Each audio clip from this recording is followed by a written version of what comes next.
All right, guys, welcome back for another episode of the Full Subjects podcast.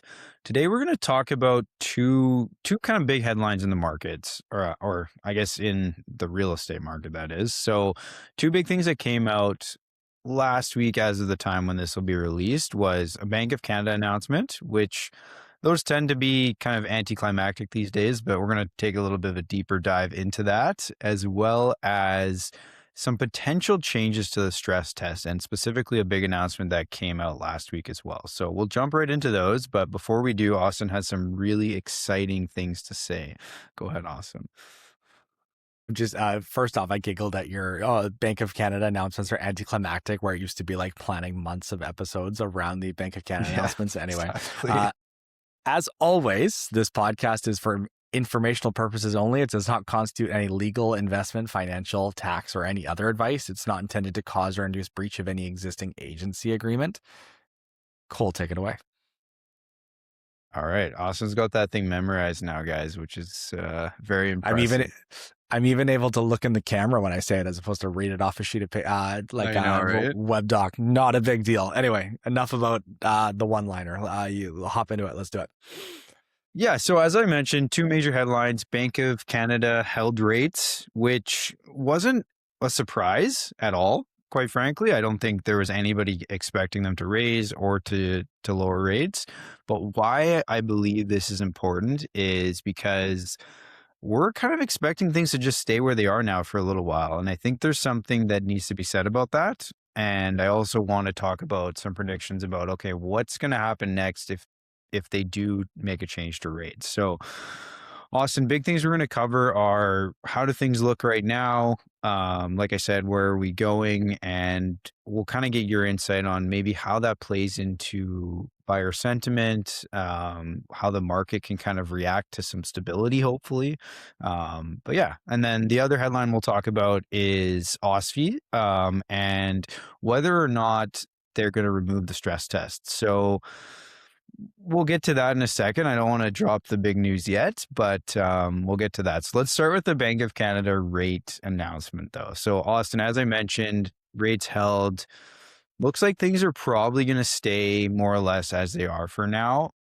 How does that play into the market alone? Just the fact that we're going to see some stability. Yeah, I mean, I think that's a great question. And I try and balance this when I talk about it to what we see historically. We have made hundreds, if not thousands, of real estate calendar jokes of kind of what you see from year to year. But I think for me, one thing that comes to mind is if we're not going to see rates change anymore, does that cause buyers to finally say, okay, this is going to be the situation going forward? Is now the time to get off the fence and make a decision? We've seen prices come down. Rates have now stabilized, or at least what we expect, rates to be stabilizing. So does that finally make first-time home buyers say, okay, and now's the time to get in the market. We're not going to see any significant changes. And then we start to see that entry-level product start to move, and then that'll cause the dominoes throughout the market. So other moves can happen. I mean, that comes to mind. Even anecdotally this time of year, and I've experienced this over January, we're starting to see showing activity pick up. We're seeing, more showings on our listings. I've heard of some people even getting into like multiple offer situations, and that doesn't mean that things are selling for tons of money over, and like 5, 8, 10 offers like we were expecting. But I can share that I have some clients interested in a place and when we might be competing, even as of time of recording. So that's interesting. And I think that can be because of a couple different things. We've seen inventory's been high still. We're seeing more listings hit the market. We're still waiting for the final stats package, and obviously we'll do a episode on that, the much anticipated episode on the stats. But yeah, we still have some inventory kicking around that's left over from 2025. Buyers are starting to enter the marketplace, starting to snap up some of that inventory, and that's kind of causing some activity in the market. Yeah, no, I think that's really well said. I think there's a lot to be said about the fact that things are stable. If you consider if you consider the bottom, this might be the bottom of where rates go. We don't know for sure, but the stability at least gives us some predictability in terms of where rates are at. But Austin's already kind of spoke to that. So let's talk a little bit about why things are where they are. So inflation has cooled. Trade uncertainty hasn't gone away. So that's something that is important to note. And that's one reason why we may still see changes. It's still there, but we've gotten to a point now where when Donald Trump says things, we don't necessarily believe what he says because he doesn't always action a lot of those things. And the market's now gotten used to that, and it's become not predictable, but it's become able to manage those things that he says, because a lot of them don't actually happen, and then the market will react based on what happens. When he first came into power again, a lot of the times there was a lot of ups and downs, and that was shown in the market because a lot of things are being said. We're seeing a little bit more stability because things aren't happening the way that maybe some people like to think that they're going to happen. So that's really important to note. As I mentioned, inflation has slowed down. Jobs data and growth in terms of the economy have been pretty good. There's definitely, they're not great, but they've been okay. And again, we're seeing some stability there. Some things that are worth noting is that we saw tax holidays. So we saw GST holidays. We saw those carbon tax changes in 2025. So some of those things do still play into inflation and why inflation maybe looked a little bit better than it was.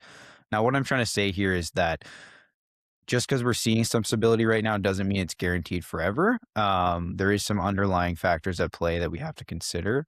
But right now, the base case remains that we're going to likely see rate holds through 2026. And actually, surprisingly, the most likely next rate change is actually going to be a rate increase, and that would be at the end of 2026. So with that being said, that might be a little bit scary for some people, Austin. There's people with variable rates who are like, whoa, what do you mean rates go up? How does that work? Well, that's the reality of a variable rate is it can go up and it can go down. But the main takeaway here is that things are likely going to remain pretty stable, barring any drastic changes with trade. And one of those big ones is the trade agreement between Canada, the US, and Mexico. There's still some uncertainty there. The US decides to pull out of that for God knows why. That could be pretty significant. Now, that's a pretty big event if that does happen, and we're not expecting that to happen, but just know that that could dramatically change the way that things happen. So there's a lot of different things at play here, but what I want to get into, and Austin and I will chat more about this now, is what does this actually mean for Canadians?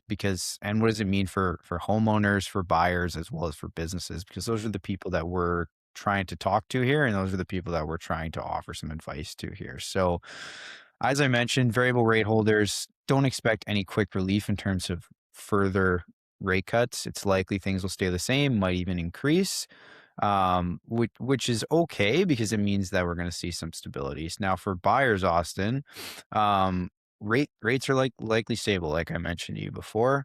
You can make some assumptions now. You don't have to say, hey, well, I don't know if rates are going to change in the near future. Maybe I should move quickly or versus move slowly. We have some stability there. So Austin, I don't know, is there any insights you want to give? You've already given some pretty good ones here, but is there anything else you want to talk to when it comes to, I don't know, helping people in situations like this? Yeah, I mean, I think having some certainty in some sense, we've often talked about how uncertainty will kind of give decision paralysis, or stop people from wanting to make decisions. Wanting to see, well, what's going on with rates, what's going on with prices, what's going on with the market, what's going on politically, what's if we assume that rates aren't going to be getting better, like we chatted about at the top, maybe that does spur people to be like, okay, now it's time to get off the sidelines. We can give general advice or we can talk about changes or lack thereof. But I think it's just really important. Everybody has a different situation. For some people, it does not make sense to move right now. For some people, it does make a lot of sense for you to move right now. And I'm sure one of our we've discussed, obviously, next couple of weeks, we'll be doing an episode on who it makes most sense to do a move right now. But everybody's situation is different, and you got to kind of deal with that on a case-by-case basis would be my advice. Yeah. Very well said. And if I had to quickly summarize what we just talked about, not expecting much change on the rate front right now, maybe late into 2026, early 2027. There is still, excuse me, some things that could happen, like the US pulling out of the trade agreement that could cause things to change. But as of right now, we're expecting some stability. Next topic here is going to be the stress test. So there was a meeting, I think it was Wednesday of last week. So not February. That would have been January. What is that? 27th or something? Am I right, Austin, on that? That sounds right. It's January 28th, excuse me. So there was actually some rumblings, and the reason I knew about this is because I went to it was like a kind of like a seminar where the chief economist for Scotiabank gave a presentation, and this was, I think, the day before this announcement came out, whether or not OSFI was going to remove the stress test. First and foremost, Austin, I'll put you on the spot a little bit here. Why might that be big news if OSFI was to remove the stress test? I think that will help people qualify for potentially more money because the stress test is going to limit, obviously, what people can borrow a lot of times because you're qualifying either at the rate plus, is it 2%? Yep. Or is it 5.5 or 5.25? 5.25. Good job, Austin. I that was completely on the spot, guys. Just so that everybody's aware, there was no, not even any notes here for Austin to go off of on that one. So very well done. Austin can fill in for me any day. The big takeaway there, everybody's surprised that we do notes for the show. Anyway, all jokes aside, continue. But no, that's really important because removing that would mean that people can qualify for more, which means that somebody that maybe can't get into this product could qualify to get into this product. Now, here's the bad news. They didn't remove the stress test. Surprise, surprise. And you know what? Quite frankly, I don't think that's a bad thing. I think that removing the stress test has some risks associated with it, given the fact that it would allow people to borrow more. And then if rates did increase, or say they were carrying a variable rate and that increased significantly, they would then be in a bad position, which we saw happen to some people when rates already increased significantly. So I can't say I'm surprised that they they didn't remove this, excuse me. I was actually more surprised that people thought they would, because it seemed a little bit unlikely to me. Now, I understand why there's some argument here, because you want to be able to get people into homes. But what they did do last year, Austin, I think we actually talked about this on one of the episodes, is they put in a loan to income rule at 4.5% of somebody's income. Now, this is specifically, excuse me, for uninsured mortgages, which are typically used for larger purchase prices. So somebody buying something that's over $1.5 million.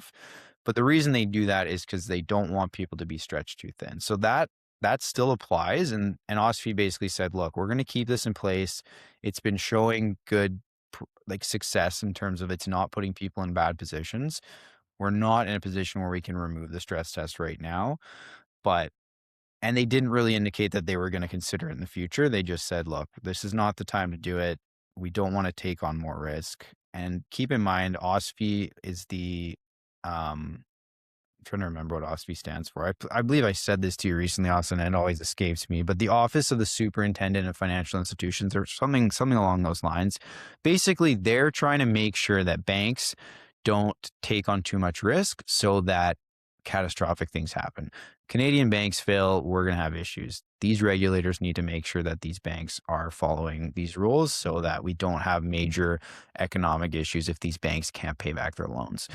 That's a very simplified way to look at this, but at the end of the day, that's why these things exist. So I don't think this is a bad thing. It is relevant, though, because it's something that could have significantly changed the real estate market. If we all of a sudden got rid of this, it would have helped people qualify for a lot more. So it is significant that it didn't happen. But at this point, there's really not much more to say, I don't think. Also, anything you want to add on that? I know that was kind of my little spiel, but no, I think you recapped that fantastic. Anything else you want to chat about? This is obviously a quicker episode. We wanted to get something out on Monday. Anything else to add? No, I think you already kind of touched on the fact that it's still gonna be hard for people because of the stress test being in place in order to qualify for as much as people want. But as I mentioned, I think it's a good thing in the sense that it's going to keep people in a position where they're not overstretched. And going back to the rate hold, things are fairly stable right now in terms of rates, which hopefully gives people some ease, some peace of mind, knowing that things aren't going to change dramatically. Do we expect that prices of homes might go up, Austin? Yeah, they might increase in the next I don't know, half year or so. That's not unlikely to happen. But at least we know there's some stability when it comes to rates. So I'll leave you guys with that, Austin. I know this is more me driving the bus on this one, but I think there's some good info for people to know about. Yeah, obviously we touch on stats, we touch on news, and this kind of falls in the a couple different buckets, obviously, of changes that we talked about and discussed. So yeah, quick episode. Wanted to still get something out for everyone. So thanks for joining us for another episode, and we will see you next week.